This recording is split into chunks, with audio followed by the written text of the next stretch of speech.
So, everybody, this is Coach Dan. Dan is actually a Team Bob person as well as being a coach.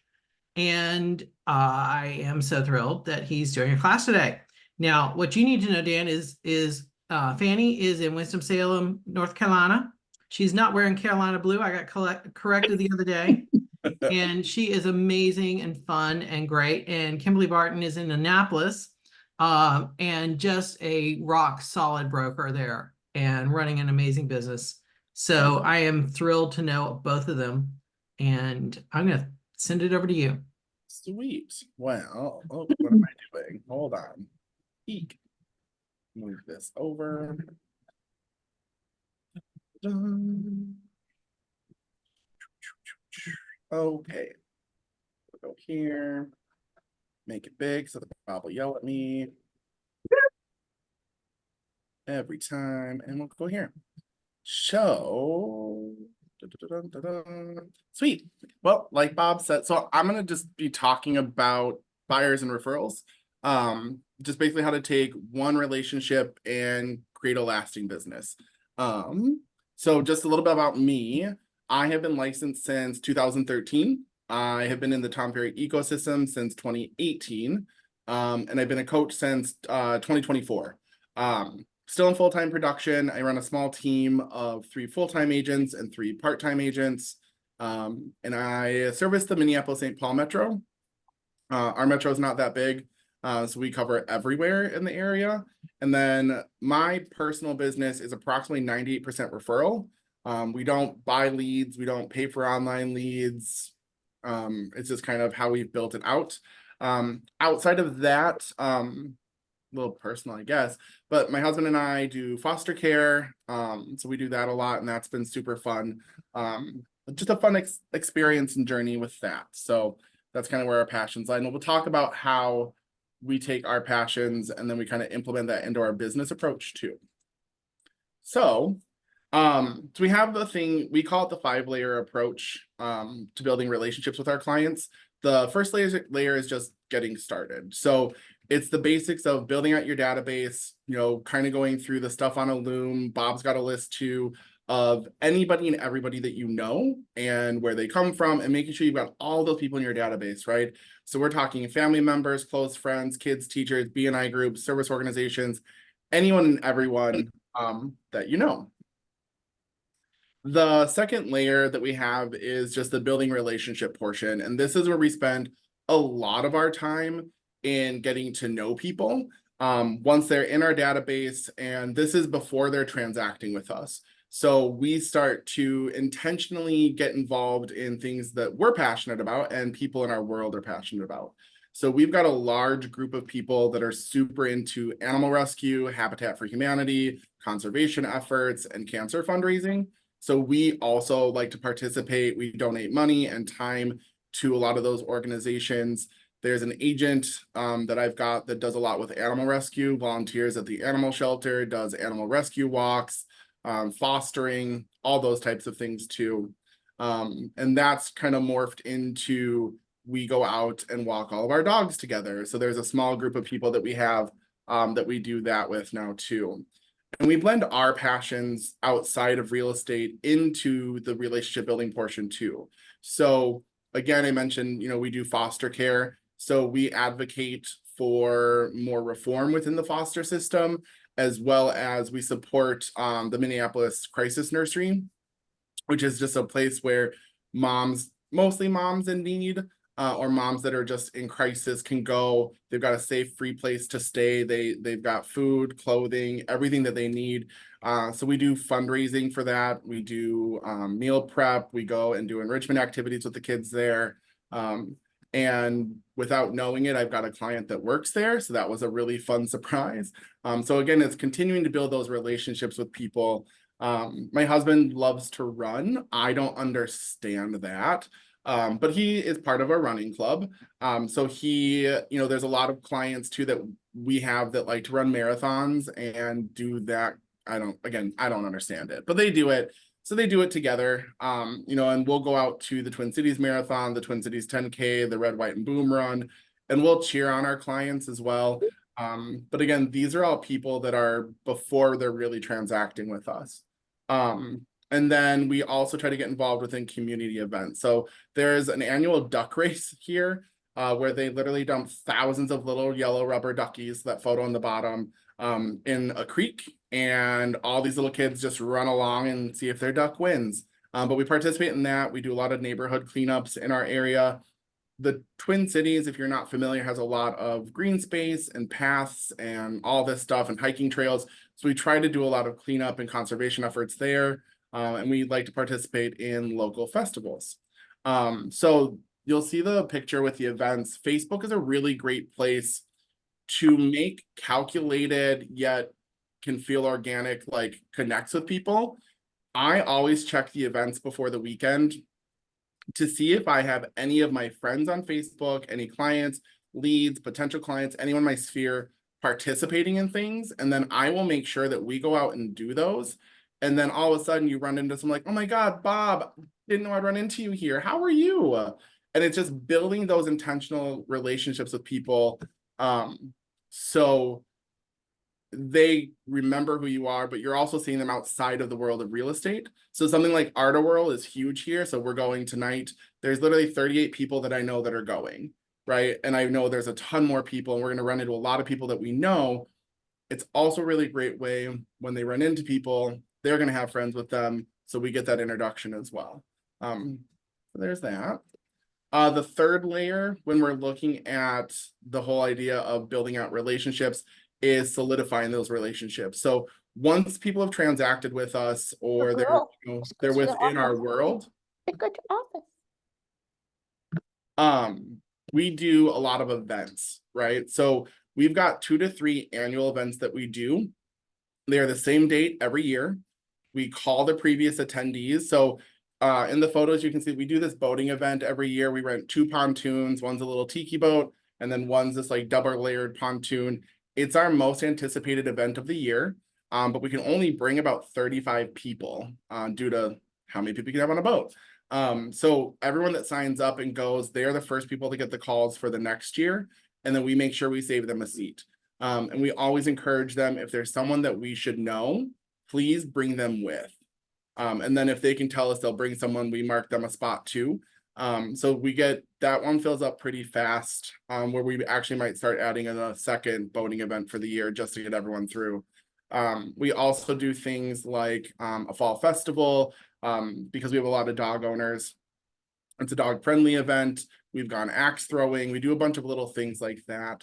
And at each event, we're giving away a little bit of swag. So either a tote, can koozie, things like that.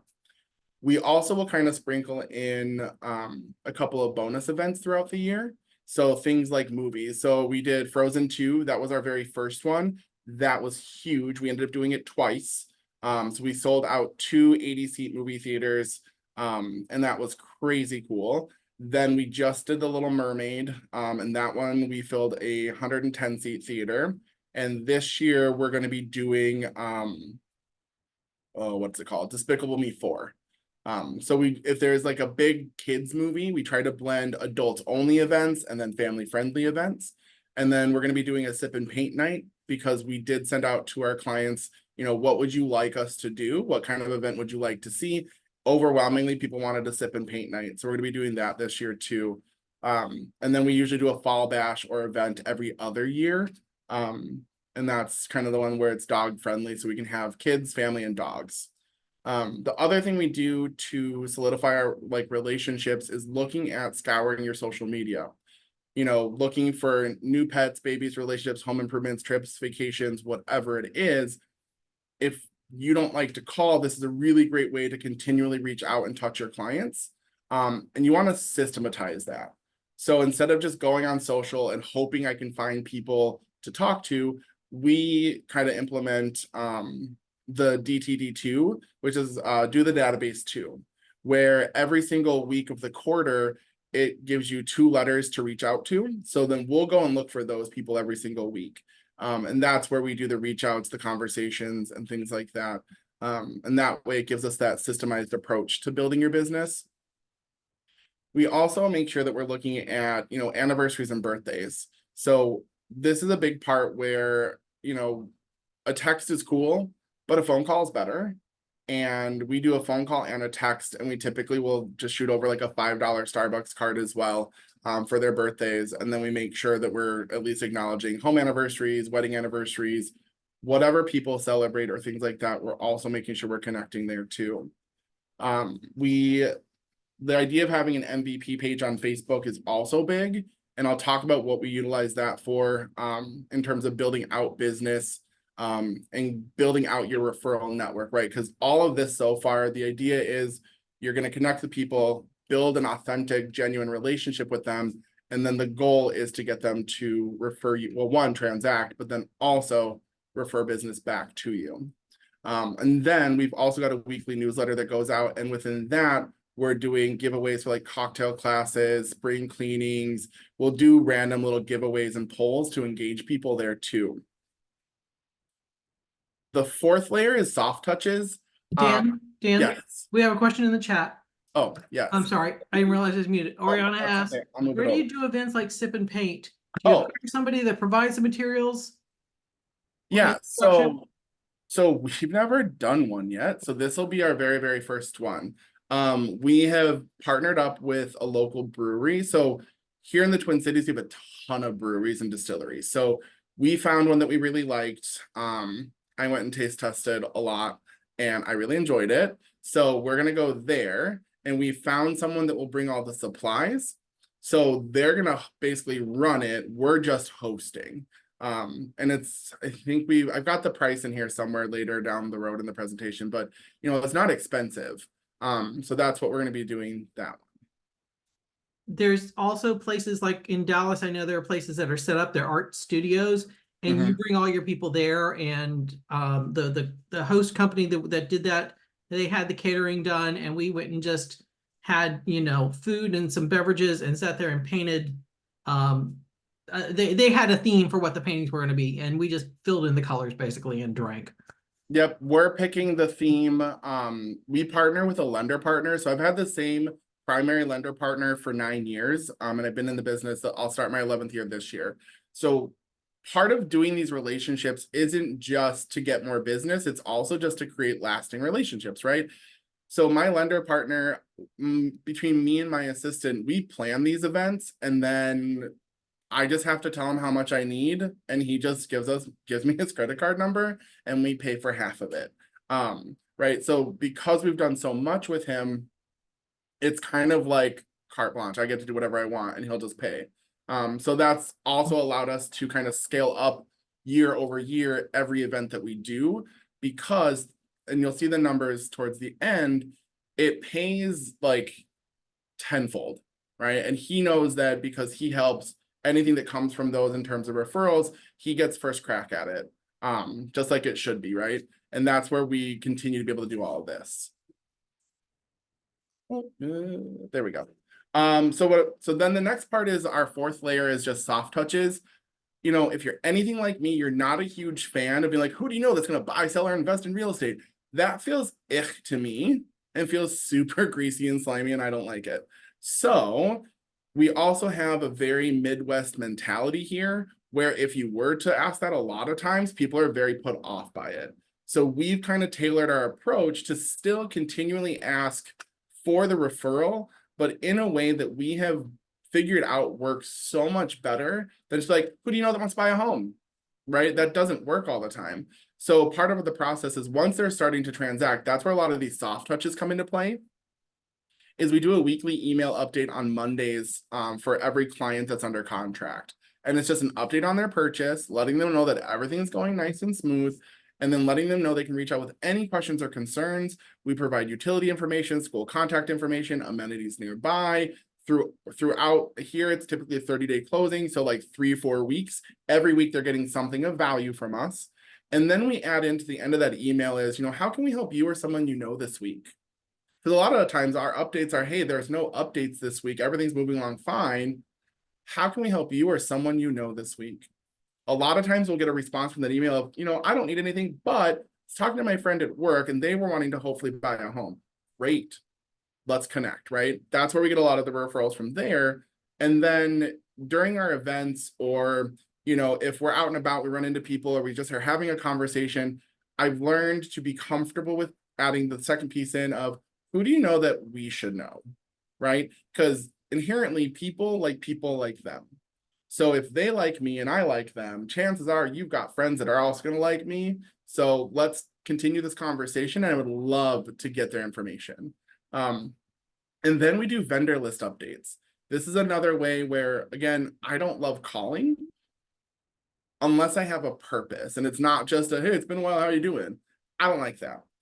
We twice a year will make phone calls and it's just, hey, Bob, it's Dan. How are you? We're doing our vendor list update. Have you done any projects to your home?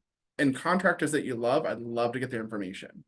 That's how we built out our vendor list. We didn't Google it. We're not just finding random people. They're coming from past clients, current clients, us, of people that we've used and we would vouch for time and time again. Okay, Dan, give us that script again. Thankfully it's recorded. No. The part about, hey, have you done any improvements to Yeah. your house? So it's just, hey, Bob. We need to Dan, write that how one are down. you? That is really good. And then we just say, we're updating our vendor list again. So this is a twice a year thing for us, right? We do it in the first half and the second half because you've got spring and summer projects, fall and winter projects here. So it's always just, have you done any updates to your home? If so, are there any contractors that you absolutely loved? Because we'd love to add them to our vendor list, right? So we do that. We also put this request out into our MVP page on Facebook as well. Love it. And then we usually are adding probably 3 to 5 decent contractors every time. So then when we're sending out those weekly updates, when people are getting ready to close and we say, hey, here's our vendor list. These are all people that we've been connected to by people like you. People who have loved their contractors. They should be great. Let us know if you have any problems, because what we do is we then will remove them if there's one issue. Because at the end of the day, it's our reputation if we're giving you a name for a contractor and they screw things up. So they get one try to screw things up and then they're off our list, no questions asked. And we will never refer them again. The fifth and final layer in this whole idea of building relationships in order to get those referrals are the real estate value add pieces. So things like an equity position report, that's what we've called them forever and a day. Partly because everyone calls it a CMA. And I learned early on in my career, if I ask if you want an EPR, no one knows what that is. So it's another way to just change the verbiage and you can end up with more of a conversation than someone be like, no, thank you. Because the public knows CMA, that means you're an agent. I don't want to talk to you. So we switch up the verbiage there. So we use HomeBot for monthly updates, but we all know that's not that accurate, right? It's a nice auto valuation system. So twice a year, what we've worked with my assistant is we go in and we just do a hyper local update is what we call it. And it's just a one sheet of what's active, pending, sold in the last 6 months in your area. And then where we believe your home value sits today within a range. We send that out twice a year. We also know that once people are in their homes, we get free home and garden tickets here for real estate agents to give out. And I'm sure there's a lot of other places that do too. So we send out to all of our new homeowners, especially, home and garden show tickets, minimum 2. If we know that they've got like a small family, we'll send like 4. So we send out those. And if we know through our vendor calls, people are wanting to do landscaping, yard work, or whatever, we'll send them home and garden tickets too. And we'll always call back to that conversation of, hey, Bob, knew you were talking about wanting to get some landscaping done. Here's some home and garden ticket show or home and show, geez Louise, home and garden show tickets. Enjoy, right? And we just send those out. We don't expect anything back. Well, also, if people are wanting to do big remodels to their home through those vendor calls again, we'll send them remodeler showcase tickets. Basically it's a home and garden show, but we send those out too. And then here, if we've got a handful of luxury buyers or people that we think are going to be moving into that luxury market, there are some exclusive Parade of Homes places that you do have to buy tickets for here. So we buy those tickets and we send those out as well. Those get sent out in it's technically a branded note card that we have, but it's just our logo. But that way they know immediately who it's coming from. And then again, we make those calls twice a year for our vendor list, and then we send that list out to everybody digitally and through the mail. So they've got 2 copies of it twice a year. And that's really helpful because if they've given us a name, then they're excited to see it because their contractor's on the name on the list, which is super helpful. And then within our MVP page on Facebook, we do giveaways. So we've given away, professional home cleaner stuff a couple of times. We do, I have a client that's a landscaper, so we've worked a deal with him where we can give away a couple of spring cleanups and fall cleanups and like aerating your yard, overseeding your yard, garden bed cleanups, just things to help people take care of their home. Because the goal is, even though they were a buyer, if we can continually give them the value of maintaining and keeping up with their home, then when we go back to sell it, not only do we know what the projects they've done through the vendor calls, but we also know that you won this and this and this. We know your home should be immaculate. So when we go to list the home, we're already up to date. We're not spending a lot of time talking about the home. We're talking about what it means to sell your home and where do you want to go next? Because we've already got all the information in our CRM for this. So it's a lot of stuff, but the results speak for themselves. So the next few slides are going to showcase to you kind of what all this is equated to for us. So, some people transact once, sometimes a couple, otherwise they'll give you everybody. So like, for example, Nicole's my assistant. She was a referral from someone I worked with at Starbucks way back in the day, right? But she referred her mom to me and now she works with me. But Mindy, we met in an open house. She's done a lot with us and she's referred us a lot of business. MJ and David were another open house couple that we met, and then they've connected us to their entire friend group. Client referrals in general, people who are just kind of one-offs that were part of our sphere have also referred us a ton of business too. And people like Angela and Aaron, they bought with me, sold with me because they moved away. Then they listed their home in New York or referred that out to a Tom Ferry agent. And then they moved back and bought with me again. Because even when people move away, they're still on our mailing list. They're still on our email list, because no matter where they go, we can continue to help them. Right. And that's the way that we look at it, is just because you leave does not mean you're out of our lives. You can unsubscribe yourself from our list, but I will never do it for you. Excellent point, because I'm sorry to jump in here. Oh, it's okay. When you have somebody move away, they will still be a referral source. And they're still going to know people where they used to live, which is where you are, and they're still going to send people to you. So excellent point. Correct. And so I used to play rugby for a few years before my business took off. So it's a good problem to have. But even joining a group, a team, a community thing could pay like spades, right? So through rugby, I met David, Paul, and Kyle.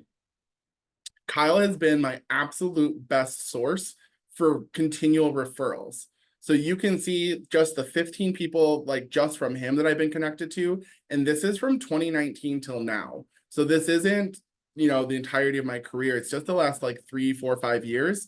But 15 just from him, 16, 17, 18, 19 other like total people just from one person. And that's just from joining a team and getting to know people and being genuine. And some of these people have referred us stuff too that haven't transacted. So anyone that's on this list has transacted with us. So I'm actually probably closer to like 25 to 30 referrals just from one person for maintaining those relationships. The other part I think agents do miss out on are your vendor partners. We are very loyal to our vendor partners so long as they do a really great job. So we've used the same inspection company. I mean, we've got a couple, but I primarily use this one for the last 11 years, so my entire career. But through that, I've sold my inspector, Dave. We sold his home, helped him buy another one, just sold his other home. I've helped another inspector from that company. Our title rep, he's in the photo, him and his wife bought their first home with us. Through that, he's referred us to the admin at the title company as well, along with another closer that works out of a different office that I've never met, but would also like to buy a first home. I've listed my accountant's home and I helped her buy a new home. And then with my lender partner, we helped his parents sell their long-term home for health reasons and downsize into some new construction. And when he goes to sell, I've got his listing and his buy side too, as well. But I think vendors are that part where, as agents, we assume that they have agents already because they know a lot of agents.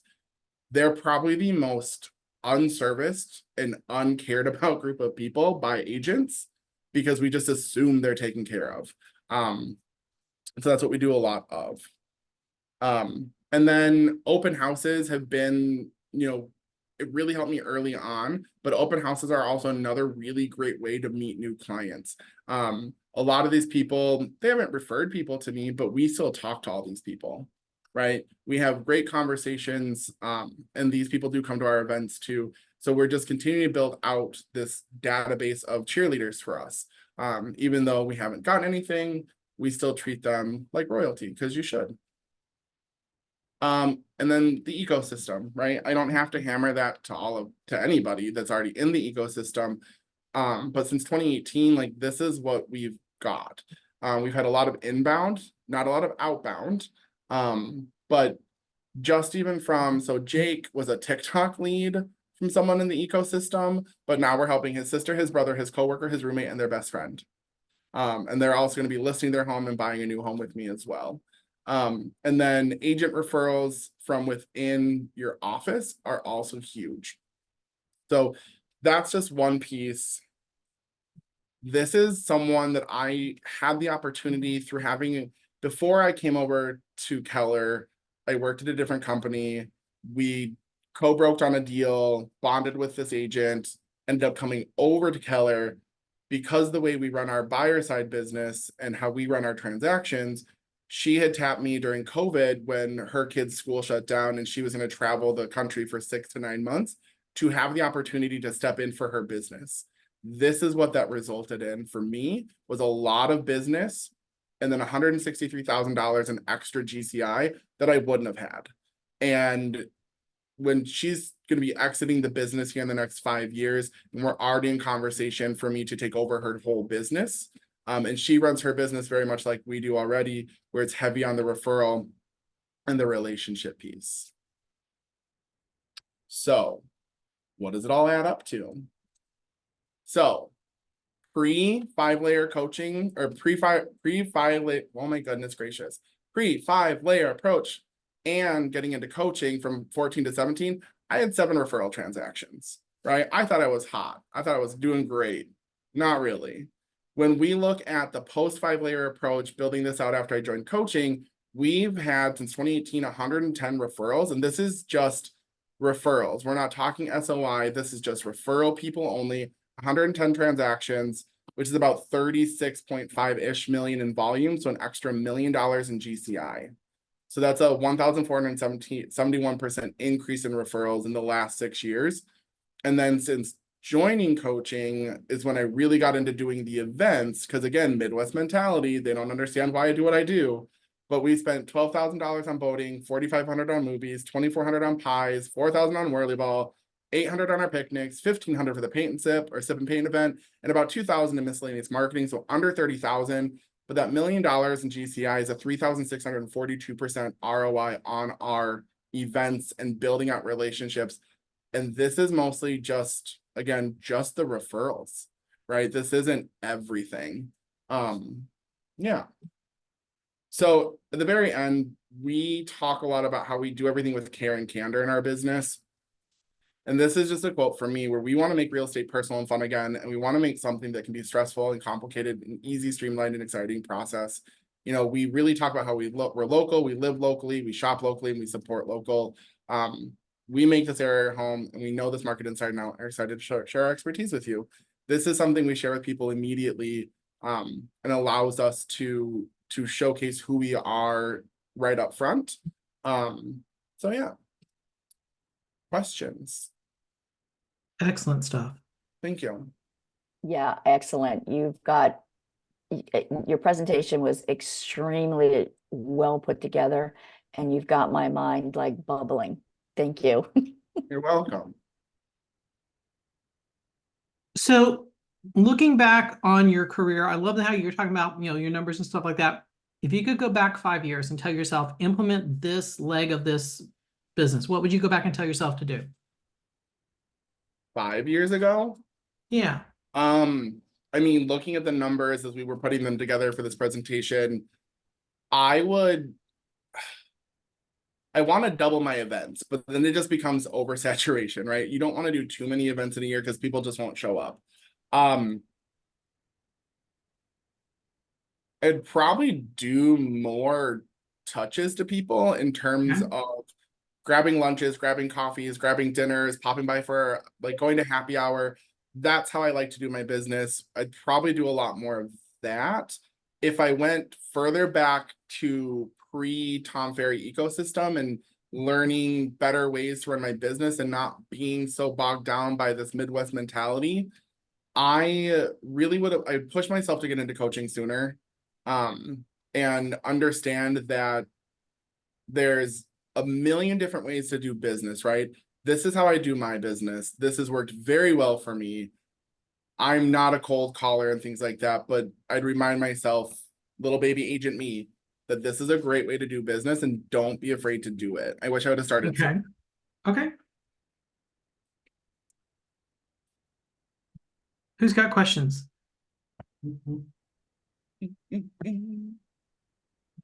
Great stuff. Thank you. Thank you. Sweet. Who's going to implement things off of this? Oh, I'm all about the sip and paint. I'm doing that. Okay. Dan, can you take your screen down for a second? Yep. I can see all of there we go. There's people. Yeah, so the sip and paint was actually really fun. There was a local British store in Dallas that was doing they got involved with Downton Abbey. PBS reached out to them and they did the sip and paint. And yeah, we all painted that whatever the big house is from Downton Abbey, and mine looked like crap, but it didn't matter. Everybody was sipping more than painting. So those are really fun. And you meet people that you wouldn't, normally. Somebody will bring a friend along and you'll just have a party. It'll be great. Yeah, But the one we went to was in the middle of a mall and they had everything set up. They had already drawn the building. We just had to go fill in the colors. yeah, to that point, the boating event is fun for people because they get to see me not be the agent. I probably drink far more than everyone else at that event. But it's a really fun way to break down that barrier, and you really start to build personal connections. I'll go show homes to people like, oh my God, do you remember the boating event 6 years ago? I'm like, yeah, I do. It was a mess, but it's tons of fun, right? And it's just a way to, to the Tom Ferry portion of it all is like you want to just find your tribe, right? And Yeah. you will attract the people that love to do these types of things, and it makes it easier to get that connect to their friends, to their family, because they're like, dude, Dan's a ton of fun, right? We don't show up pretentious. And if people want to show up in a suit, that's cool. I am a V-neck and it's hot out today, so it's V-neck shorts and Birkenstocks. It's Birkie season. I'm not about to wear shoes to showings. I'm sorry. Or pants. I'll wear shorts. I show up authentic. I'm unapologetic. And if you don't like it, I don't care. That's, I don't know, that's just my whole approach to life and to my business is, it's fun. And again, there's a million different ways to make this work. Do it your own, have fun with it. I don't know, it's a blast. What you just said is the most valuable thing you can teach anybody in real estate is be authentic. The people who think we have to show up in suit and tie and we all have to drive the Lexus car and we all have to have that realtor pose. No. People want to work with somebody they know, like, and trust. If you have a connection and they can feel that connection to you, no matter, and if you are a suit and tie person, great, that's you. I'm not downing that. I'm just saying not everybody has to be pigeonholed that way. And if you're unique in some way and they feel unique, they're going to be comfortable around you and they're going to trust you. And know, like, and trust is the most important. Mm-hmm. And I'm in Dallas when it gets to be 110 degrees for 40 days in a row. I'm not wearing a suit and tie to show a house. I'm just like, I will look like, I'll look like I walked off a golf course, which I've never been to a golf course. So don't worry, putt maybe. But it's literally that sort of, that's going to be my look. And some people, like you said, will be attracted to that. And some people will be repelled. I'm not for everybody. Don't get me wrong, right? Don't judge me by my headshot. I'm in a blazer and a white button up. But that was what was showcased to me as successful at the previous company I was at, right? It was Right. blazer, button up, fully like loaded Cadillac Escalade. And I was like, I'm gonna do it. I'm gonna have all this cool stuff.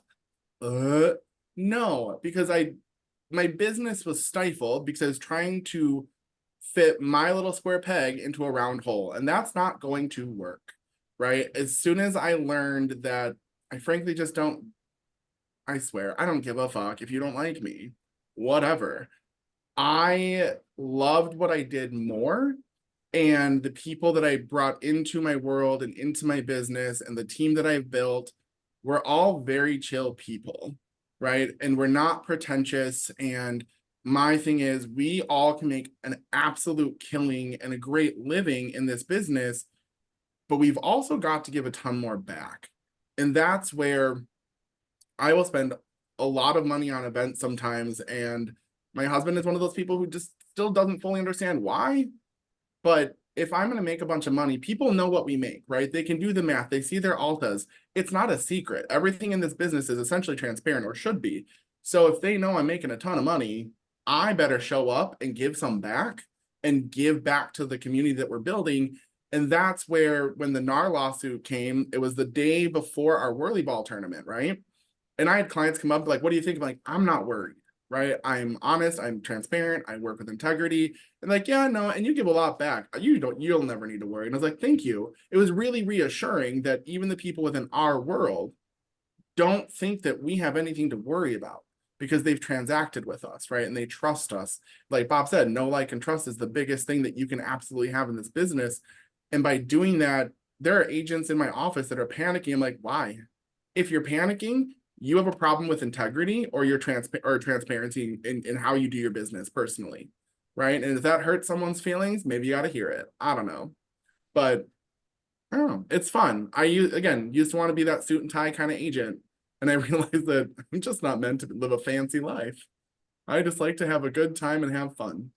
Who And else has got some ideas? I'm sorry, Dan. No, it's okay. Who else has got some thoughts on this?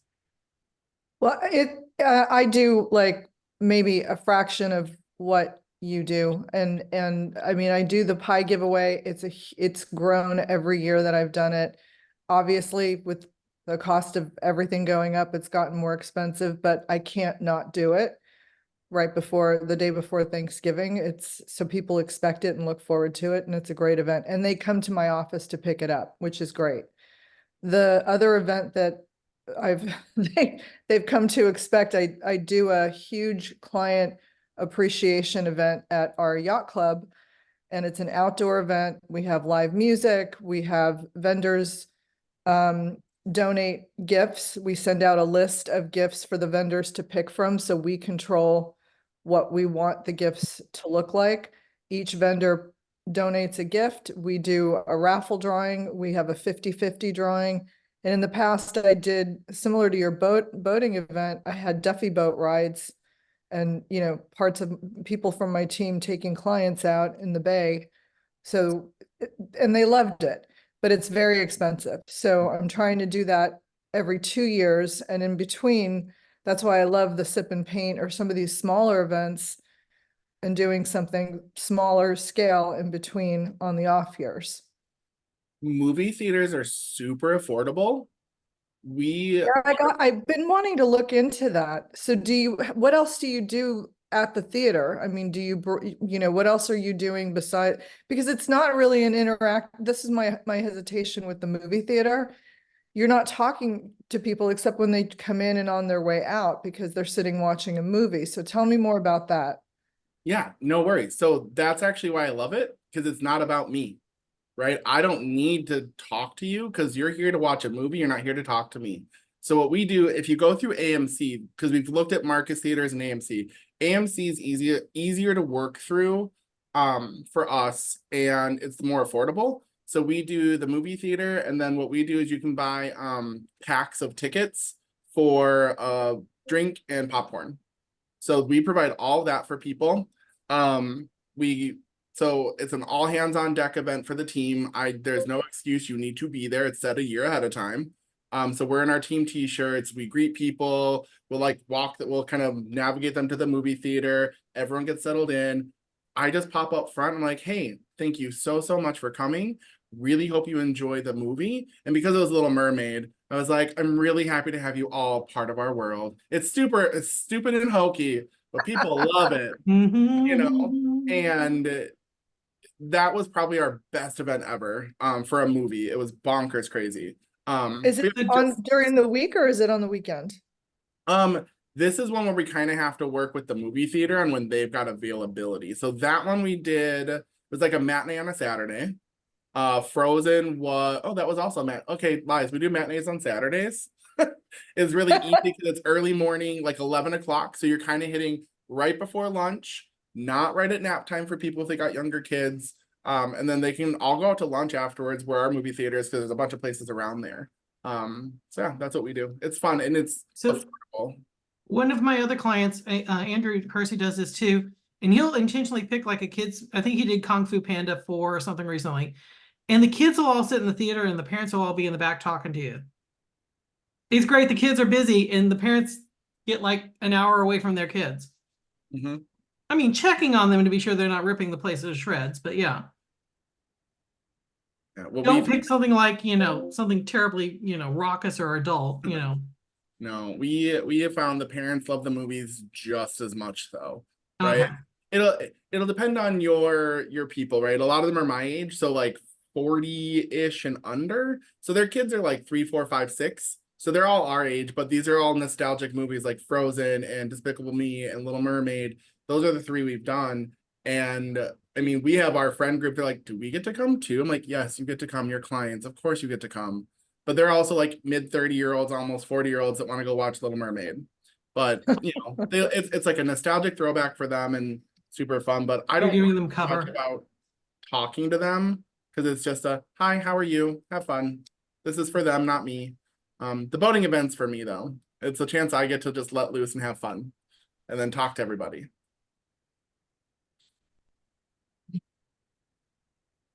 Fanny, what are you going to implement out of this? Well, I've always wanted to do the movie. I did kind of question as far as the interaction with people, but I get what you're saying. We have in downtown Winston, it actually was a store that they took and turned it into a theater, so it's smaller. And I took myself off of mute a few minutes ago. And I mean, you might not have experienced this because obviously it sounds like you've always done AMC. Would it be detrimental to attendance having it downtown, smaller theater, less people? Because I mean, they have a balcony and everything. It's just not as big and have the luxurious seats, but the theater sells out, just on its own. I mean, it's a free movie, Yeah. right? I don't It's a think free people movie. care And where it is. what was that? I don't know if people would care what movie theater as long as, yeah, it's like you said, it's free and you're treating them to a Right. drink and popcorn, and if it's a popular movie. And I've thought of incorporating, because my office is downtown and we've got a rooftop venue at our office and I've had events up there. I was a little bit disappointed in the participation, but I thought that possibly it was because they want to come downtown. So if I incorporated the movie doing something at the office also, kind of a combo Saturday thing. Yeah, we do AMC because there's not a lot of small theaters here. There's like one, but they have like a set list of movies. So if we're like, hey, we want this, like, nope, can't. Sorry, we tried, right? Because we'd love to do local, but and it's an old school theater, right? Not comfortable seats, but like old school projector, and you'll love the sound. But they just couldn't accommodate an event, so we had to go with a chain. But it worked out well for us. I know we're doing summer drive-in movies, which have been interesting because we're doing it outdoors in the community. So people driving by will go, oh, what's going on over there? And they'll stop. And it's been sort of growing legs. And now we are getting vendors to set up booths outside. We've got a couple food trucks that will come, a local restaurant and a local winery or a vintner. as well as one of the liquor stores, sets up booths and does tastings. So it's become sort of like this big community thing. The movie isn't the big event because we have music that plays at the beginning and people can kind of walk around, see what's going on. And then when it gets dark, the movie goes on this big wall. And, kids, neighborhoods, people driving by can just roll in and just have it some time. So it's been interesting, and it's only 4 times a year. It's in the summer, or it's last Friday of every month, July to October. And we started with maybe 20, 30 people showing up. The last one that we did, we also incorporated into a Halloween costume party Oh, wow. for kids and trick or trunk and all of that stuff. So it's kind of grown legs, which it's just been kind of cool. So we're getting our name out there. Excellent. Any other questions for Dan? Then let's thank Dan for being here. Thank you so much. This is going to go on our Team Bob YouTube, and so you'll be able to watch it again if you want to. And thank you, Dan, for doing this. This is really good content. Thank you. You should Thank be you proud very of this. much, Sam. This was great. Yeah. Appreciate it. Thank you. Okay, go out and have an amazing weekend. Sell some damn houses. Plan all your events, and go take on the world. And Kathy, next time, don't Thanks, dominate Bob. the conversation the way you did this time. I'm so sorry. I had to mute you. You just talk so much. Love you Bye. guys. Take care. Bye. Bye.